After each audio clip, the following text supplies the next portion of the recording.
Welcome to Study Loop. Okay, our question says that a shot putter throws from a height of h equals 2.1 meters above the ground as shown in figure 65 with an initial speed v naught of 13.5 meters per second. Then it says A, derive a relationship that describes how the distance traveled depends upon the release angle theta naught. Then it says using the given values for v naught and h, use a graphing calculator or a computer to plot d versus theta naught. According to your plot, what values for theta naught maximizes d? Okay, so I wrote what we were given here, right? And I'm going to go ahead and then use this equation because we need to figure out how far it travels, we need to figure out how long it's been traveling.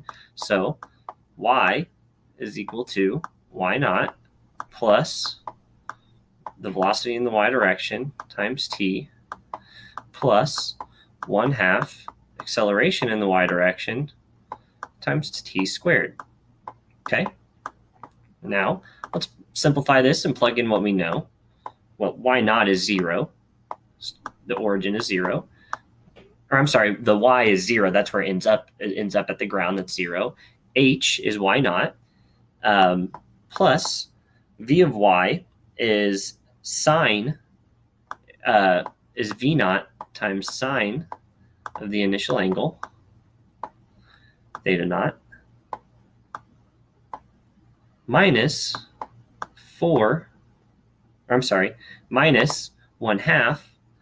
The minus sign comes from the fact that the acceleration of gravity is in the minus y direction. So it's minus 1/2 times g, which is the acceleration of gravity, times t squared. Oh, no, I also forgot my time here. This is multiplied by time, right? Okay, so now using the quadratic formula, we can solve for time. T is equal to v naught times the sine of theta naught plus or minus the square root of v naught sine theta naught squared. So that's just v naught squared sine squared theta naught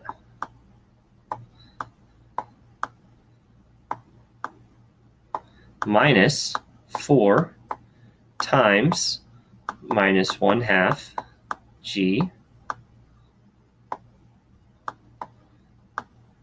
times h, all that's under the square root, divided by 2 times minus 1/2 g. Okay.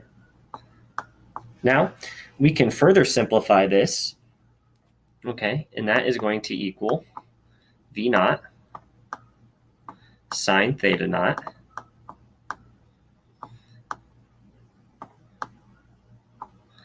plus or minus, but let's choose the positive time. So let's just, we just want positive time. We don't care about negative time. So we'll do plus square root v naught squared sine squared theta naught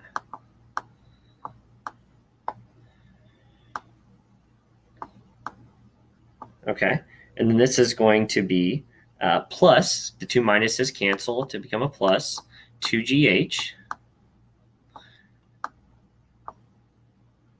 divided by all of this divided by g. Okay, so now that we have an equation for time, because we know everything in that equation, right?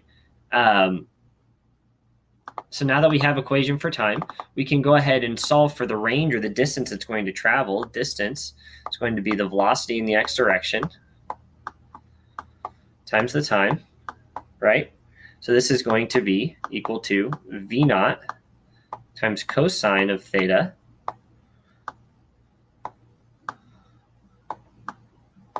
then multiplied by the time, which is what we just found to be v naught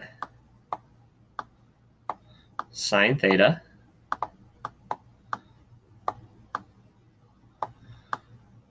plus square root v naught squared sine squared theta naught plus 2gh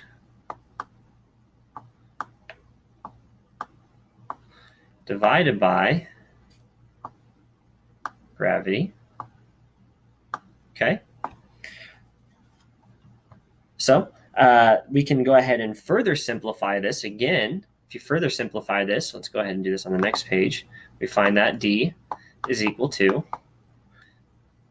V naught squared sine squared of 2 theta naught divided by 2G multiplied by 1 plus square root of 1 plus 2GH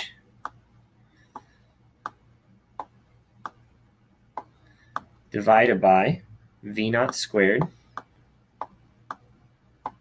sine squared theta naught.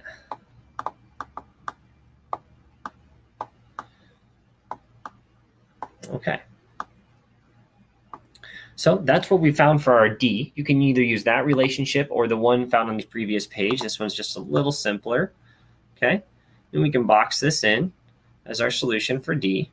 Oh, that kind of canceled out that G there. We want to make sure we get everything in the box. Okay. Now for part B asks us to go ahead and graph this, and then from that graph, determine the theta, the angle theta in which D is maximum. Okay, well, before we graph it, let's plug in all the values we do know for V naught and for G and for H, which we do know all of those. So D is equal to 9.30 times the sine of 2 theta naught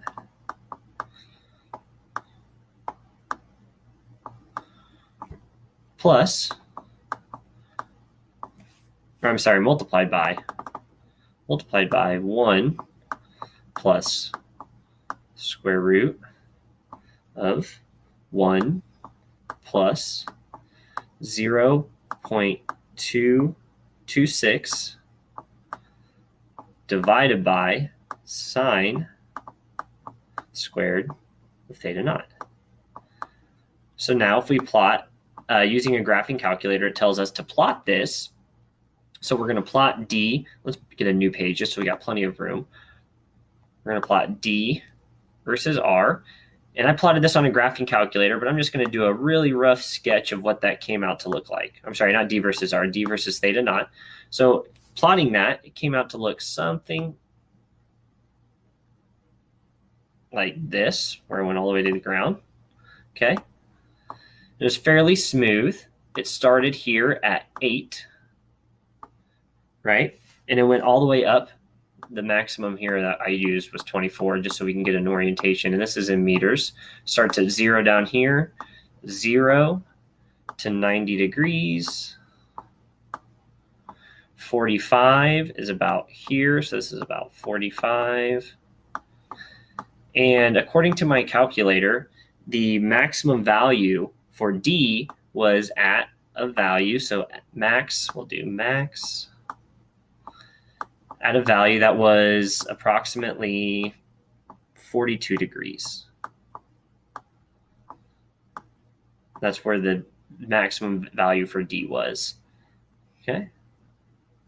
Max at theta equals 42. So we'll box that in. And that's our solution for part B.